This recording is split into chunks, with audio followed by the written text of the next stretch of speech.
जय जिनेन्द्र तरंग जी। जय जिनेन्द्र रेणु जी, सबसे पहले तो आपको बहुत बहुत बहुत बधाई। धन्यवाद जी, बहुत बहुत धन्यवाद। आपकी आप पीएचडी कंप्लीट होने के लिए आप अब डॉक्टर रेणु जैन हो गई हैं। जी हैं, धन्यवाद। इसमें मेरे परिवार का, मेरे गुरुदेव का और पूरे श्रवण संघ का और आप जैसी प्रिय सखी का, सबका बहुत सहयोग रहा है मुझे। तो बहुत कैसा आनंद आया। महसूस हो रहा है आपको? महसूस तो इस तरह से हो रहा है कि जैसे कि जीवन के अंदर कभी मुराद कुछ पाई थी। जैसे कहते हैं ना, तब दांत थे तो चने नहीं थे, चने थे तो दांत नहीं थे। तो इस एज के अंदर जो है 57 ईयर्स के अंदर जो कंप्लीट करी है, तो वो एक नया मुकाम ही मानती हूँ मैं, जिसमें सभी की आशाएं लगी हुई थी। जे अपने परिवार या की हो, पूरे परिवार मतलब गुरुदेव का हो, सबका सहयोग मुझे अद्भुत मिला। हम्म। नहीं, ये सच में एक कमेंडेबल जॉब आपने किया है। इस जी। उम्र में आकर और इतनी बड़ी डिग्री हासिल करना बहुत मेहनत का काम है। पीएचडी अपने आप में, वो कहते हैं ना कि जब बच्चा छोटा होता है तो वो सब कुछ सीख रहा होता है, हम्म। तो वो उसके क्वेश्चंस ऐसे होते हैं जो आउट ऑफ द बॉक्स होते हैं। जी। और तब हम उसे रोकते हैं ऐसा करने के लिए कि नहीं, तू इतने तक ही सीमित रहे और तेरे नंबर आ जाएंगे। हम हम्म। मार्क्स ओरिएंटेड या बस इतना सीख बहुत है, उसे रोकते रहते हैं। जी। और धीरे धीरे वो उसी में सीमित हो जाता है, तो जब उसे हम्म। पीएचडी करनी होती है तो तब हम उसे कहते हैं आउट ऑफ द बॉक्स सोच। सही बात है, बिल्कुल। हाँ। और तो आपने भी इस अपनी एज में आके आपने ये हम्म, सब किया, तो इट्स रियली धन्यवाद रिमार्केबल। बहुत इट्स बहुत। Really remarkable. जी। तो आपकी फैमिली को कैसा लग रहा है, उनके क्या व्यूज हैं? मेरी फैमिली को अपने पेयर की तरफ से देखें तो हमारे भैया कहते हैं, प्रवीण भैया, कि हमारे घर में कभी किसी ने इतना मतलब पढ़ाई नहीं करी और तुमने एक तरह से अपने घर का नाम ऊंचा कर दिया। ससुराल की तरफ से देखें तो कहते हैं कि भाई बहुत बड़ा मतलब प्रसंग आया है, जो कि आपने समाज के अंदर भी और पूरे जैन धर्म के अंदर और पूरे स्थानकवासी परंपरा में और गुरुदेव के जो मार्गदर्शन से मुझे मिला, कि मुझे क्या करना चाहिए और आगे क्या करना है। मैं ये सोचती हूँ कि पीएचडी करना यहाँ तक अभी हमारा सीमित दायरा मतलब पूरा नहीं हुआ। यहाँ से एक तरह से अगले पग की शुरुआत होती है कि हम कुछ नया लिख पाए, कुछ अलग कर पाए। और भी ये तो हमने एक तरह से छोटा सा थीम देखा है कि हमें कैसे करना चाहिए। आगे तो अभी पड़ाव शुरू होता है। और इसमें जो सहयोग रहा हमारे मिस्टर जी का और बड़ी बिटिया छोटी सभी का, मतलब पुत्र वधू और पुत्र का भी, सबका ही सहयोग रहा। मैं तो ये कहती हूँ कि जड़ और चेतन सभी मेरे सहयोगी बने। अगर ये कंप्यूटर नहीं होता, वो भी जड़ है ना, तो हम किस प्रकार से लिख पाते, कैसे करते। आज गूगल देखता है जहां से कितनी सामग्री मिली और सभी के द्वारा मेरे को बहुत कुछ मिला। अब जैसे आपने पीएचडी की है, आप पहले भी जैन हम्म। धर्म का आपको पहले भी बहुत अच्छा ज्ञान था, बहुत अच्छी नॉलेज थी, आप पढ़ाती भी रही हैं, प्राकृत की हम्म। क्लासेस भी लेती हैं और भी जी। बहुत कुछ आप सिखाती हैं और सीखती भी रहती हैं। तो जैसे पीएचडी करने के बाद आपको लगता है कि कुछ आपके थॉट प्रोसेस में, या जिस तरह से आप पहले सोचती थी, अब आपकी उस सोच में, या जिस तरह से आप पहले करती थी चीजों को, तो उसमें कुछ फर्क आया है, कुछ आपको महसूस होता है ऐसा? मैं ये सोचती हूँ कि सबसे बड़ी जो कृपा रही है ना, मेरे गुरुदेव की रही है। जिन्हों वो है हमारे सरमन संघ के सरताज, उपाध्याय प्रवर्तक संघ सेतु, श्री रविंद्र मुनि जी महाराज की कृपा से, और दिव्य साधिका मम गुणी मैया श्री रश्मि जी महाराज की। क्योंकि मेरे गुरुदेव को स्वाध्याय की एक लगन है, खुद भी करते हैं और दूसरों को भी कहते हैं कि भाई स्वाध्याय करो, चाहे 2 लाइनें पढ़ो, तो उसके अंदर जो है ना आपके मन में प्रसंग होते हैं, कई समस्याएं होती हैं, तो वो कब सुलझ जाती है पता ही नहीं। तो स्वाध्याय का रस चखाया मेरे गुरुदेव श्री रविंद्र मुनि जी महाराज जी ने। और ध्यान साधना जप का जो, मैं इतना नहीं करती, पर उनको देख देख के मन में खुशी होती है कि दिव्य साधिका गुड़िया मैया के द्वारा जो मेरे को पद चिन्ह मार्गदर्शन मिला है, तो बहुत अच्छा।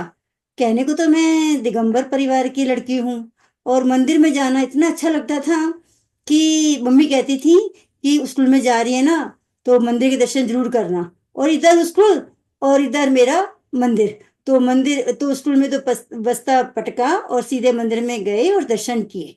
तो इस तरह से मेरी हैबिट थी। तो देखो, शादी मेरी स्थानकवासी परंपरा में हुई, किंतु मैंने जो है 1 साल तक तो खूब मंदिर गई हूँ मैं बाद में। मतलब इस तरह से करके कि जैसे कहते हैं ना, एक लत लगी हुई होती है। पर यहाँ के आने के बाद में गुरुदेव का सानिध्य मिलने पर, और श्रवण संघ के जितने भी महाराज साध्वियां हैं, वो एक तरह से उनके डायरेक्ट उपदेश सुन के और उनके मतलब मार्गदर्शन से जो मेरे को अच्छा लगा ना, कि ऐसा लगा कि जहाँ बैठे वही मंदिर, वही मतलब जैसे कहते हैं कि स्वाध्याय है तो वो पढ़ लो तो सबसे बढ़िया वो है। और गुरुजी मेरे को किताब देते और पढ़ने के लिए कहते, तो मेरा योग ही बन गया। तो बच्चा कहते कहते ना कि नर्सरी जे केजी से पढ़ के वो आगे तक बढ़ता रहता है। तो मेरी जो स्टडी हो गई ना शुरू 2003 में, 2003 में मैंने जैन दर्शन में एमए लाडनू से की। और वो पता नहीं कौन सा पक्ष था, शुक्र मतलब शुभ लक्षण, जो अब तक मैं 2024 तक निर्विघ्न रूप से स्टडी करती जा रही हूँ। पीएचडी करना कोई मतलब आसान नहीं है। अपने 2020 में रजिस्ट्रेशन होने के बाद में 2024 तक का, कि मतलब उसी पीरियड के अंदर पीएचडी करना और पढ़ाना भी, तो उनका आशीर्वाद भी। और उस समय की जो पढ़ाई मेरी स्टडी रही कि 3 विषय में एमए जैन दर्शन में तुलनात्मक अध्ययन लाडनू से, फिर दूसरी एमए हुई मेरी जीवन विज्ञान प्रेक्षा ध्यान योगा में, जो लाडनू से ही चल रही थी 2012 में, फिर इग्नू से एमए। इसके बीच में जो बावजूद हुआ जैन दर्शन में जो अभ्रंश साहित्य एकेडमी जयपुर से है, तो वहां से प्राकृत सर्टिफिकेट डिप्लोमा, अभ्रंश सर्टिफिकेट डिप्लोमा 2010 तक पूर्ण हुआ। फिर गुरुदेव के आशीर्वाद से तो मुझे 2011 से पढ़ाने का मौका भी मिला। तो मैं समझती हूँ कि जो मैंने पीएचडी करी है ना अपने विषय में, और सो सोच के विषय मेरे चिंतन का ही था कि जैन दर्शन में लेशिया और योग से व्यक्तित्व विकास समीक्षात्मक अध्ययन। तो और वो भी ऐसे गाइड मेरे मिले जो कि डॉक्टर फूलचंद जी जैन प्रेमी, जिनके द्वारा 30-40 पीएचडी हो चुकी हैं। मुझे उनके शिष्या बनने का सौभाग्य मिला, उनके सानिध्य में मैंने की, और उन्होंने मेरा काम भी समय के अनुकूल करवाया। तो मेरे को मतलब बड़ी खुशी हुई है कि मेरी सारा अध्ययन जो किया हुआ था वो अब काम में आया। पर उससे एक नवीन चिंतन उभर के आया कि जो पीएचडी करना है ना, या आगे अपना अध्ययन करना है, तो अपनी सोच को है ना बोल्ड बनाओ। ये नहीं कि उस दायरे में रखे कि आप किस संप्रदाय के हो, दिगंबर के हो, श्वेतांबर के हो, मूर्ति पूजक के हो, या तेरापंथी के हो। ये सिद्धांत सबका एक है, क्रियाएं अलग अलग है। हमें वो मार्ग अपनाना है जो सत्य का हो, 100% हो। तो उस मार्ग में चलेंगे तो हम ये, मैंने ये पीएचडी करते हुए ये भी देखा कि योग दर्शन जैसे आचार्य पतंजलि के द्वारा योग दर्शन है, और बौद्ध दर्शन के अंदर विपश्यना ध्यान है, और मतलब डिफरेंट डिफरेंट कर के कर मतलब अनासक्त योगी, जिसे हम कहते हैं महात्मा गांधी के द्वारा भी मतलब योग चालू किया गया था।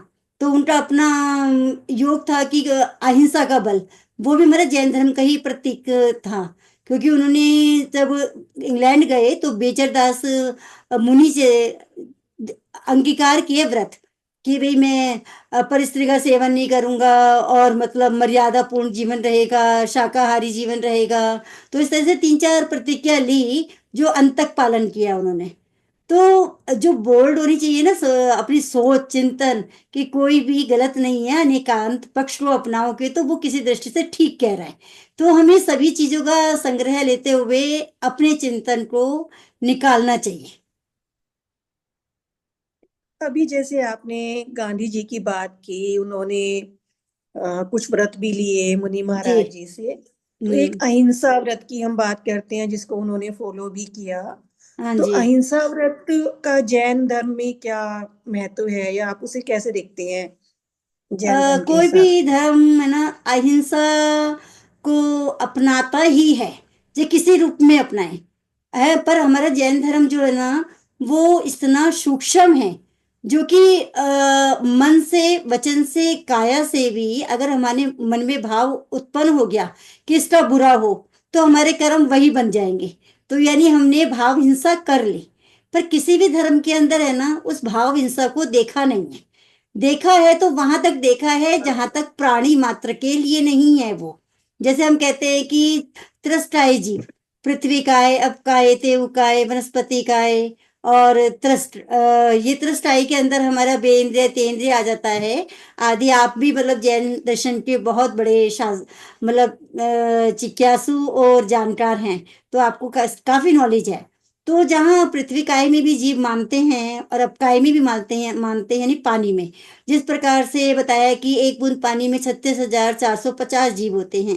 और पृथ्वी काय में भी बताया कि पृथ्वी जहां तक वो रोड़ी पत्थर से ढकी हुई है, अगर उसके नीचे की पृथ्वी को देखें तो वहां जो कोयला है वो भी परिवर्तन हो के हीरे का रूप धारण कर लेता है। वो कैसे करता है?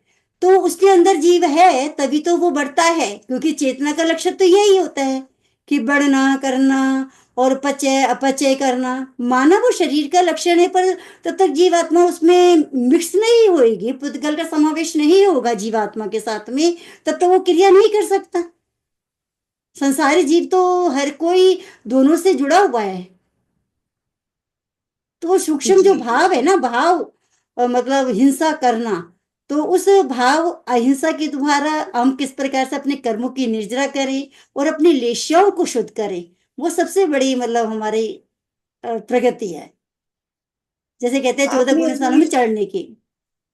दो चीजों की बात की जो आपके पीएचडी का विषय भी रही, जी। लेशिया और योग। योग। जी। तो उनके बारे में कुछ आप बताएंगे, कुछ अपने विचार व्यक्त करेंगे इन दोनों के बारे में? ऐसा है, जैन दर्शन के अंदर जो लेशिया है अपना एक मौलिक चिंतन है, मौलिक परिभाषा है, जिसमें और कहीं पे भी लेशिया का नाम नहीं आता। पर अगर हम इसके पर्यायवाची रूप देखें तो सभी धर्मों के अंदर इस लेशिया का प्रयोग होता आया है। जब कोई कहते हैं कि चित्त वृत्ति का नाम योग है, यानी हमारे मन के अंदर निकलती हुई हर तरंगे जो है वो योग है। जैसे आपका नाम भी तो तरंग है ना, तरंग के अंदर भी तरंगे निकलती है ना, भाव चढ़ते हैं उतरते हैं, तो वो क्या है? लेशिया ही तो है। तो लेशिया जो है, लेश धातु, यानी जैसे कहते हैं चिपकना। किससे चिपकना? जैसे हम दो चीजों को ले लेंगे और गोंद चिपक लगा लेंगे, तो आपस में वो दो चीजें चिपक जाएंगी। इसी प्रकार से हमारे जो भावों का अध्यवसाय है, वो हमारे कार्बन शरीर के साथ में जो हमारी कषाय है, उन पुतगुलों के साथ में जो है ना जुड़ जाता है, तो वो ही हमारे भाव बन जाते हैं। तो अगर वो आत्मा के ज्ञान दर्शन गुण को ज्यादा ग्रहण कर लेता तो व्यवसाय शुद्ध होंगे। अगर वो कषायों को लेगा तो वो मतलब बुरे हो जाएंगे। तो उसी प्रकार से हमारे मतलब जैन धर्म के अंदर लेशा को भी दो भागों में कर दिया, शुभ और अशुभ। इसमें कृष्ण नील कपोत, तेजो पदम शुक्ल। तो ये इसे दो भाग कर दिए। कृष्ण नील कपोत जो है वो अशुभ में आ जाती हैं, और तेजो पदम शुक्ल जो है वो शुभ में आ जाती हैं। तो ये हमारे भावों की प्रवृत्ति है कि अगर हमारे भाव अच्छे हैं तो हमारी अच्छी लेशियाएं, और बुरे हैं तो बुरी लेशिया। इसको प्रशस्त, अप्रशस्त, अक्लिष्ट, क्लिष्ट, तो ये सारे पर्यायवाची रूप में आ जाती हैं चीजें जो है। और योग का और मतलब जो हम योग मन को वचन काया से उसके अंदर संलग्न हो जाते हैं, प्रवृत्ति करते हैं, तो उसी प्रकार से हमारा अशुभ योग और शुभ योग में बदल जाता है। मतलब कोई लेशिया ये नहीं कि छोटे बच्चे की लेशिया अलग होगी, बच्चे बड़े की अलग होगी, और जो उससे भी बड़े जो वृद्ध हैं उनकी अलग होगी। ये तो भावों के अनुसार है ना, हमारी हर पल बदलती रहती है।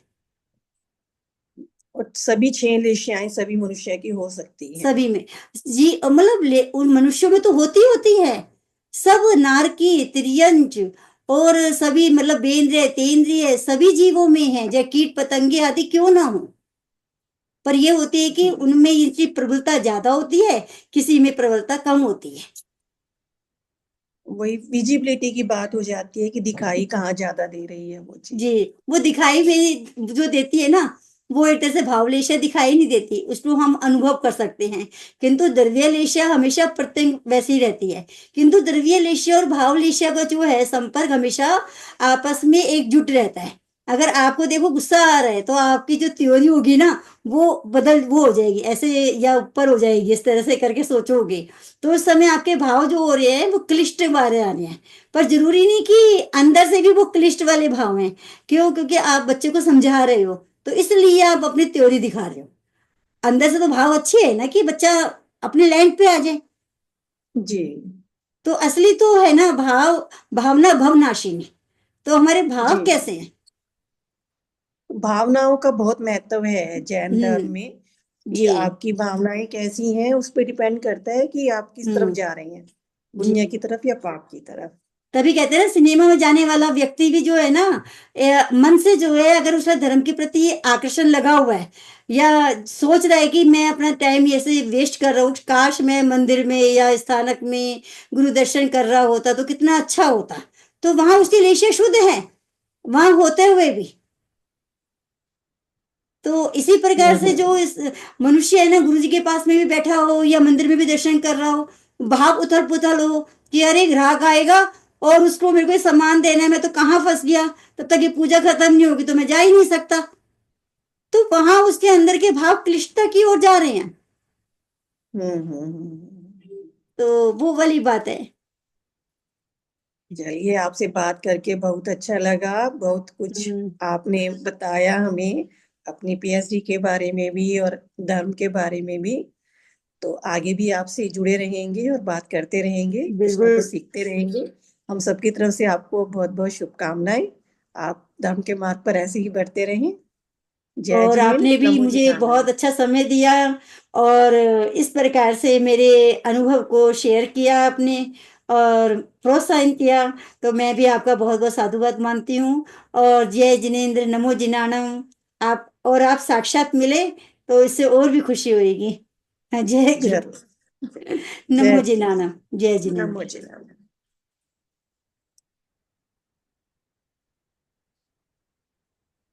जिनानंद। हम्म। रिकॉर्डिंग बंद करो, दोबारा शुरू हो गई।